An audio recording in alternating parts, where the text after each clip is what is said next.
Hey friends, if you encounter the issue where command prompt has been disabled by your administrator, then here are the resolutions.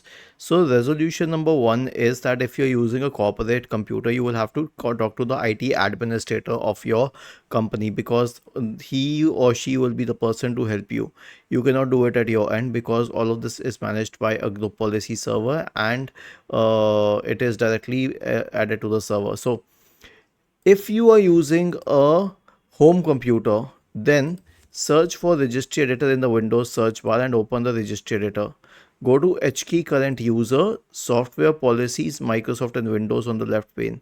In the right pane, you will notice an entry name disable CMD. Double click on it. The value data should be 0. Okay, if it is 1, then it will be disabled. Make it 0. Click on OK and restart your computer. Your problem will be fixed. Was this helpful? If yes, then please subscribe to the channel. If not, then let us know in the comment section of the video on how we could help you further. Thank you for watching this video and have a nice day.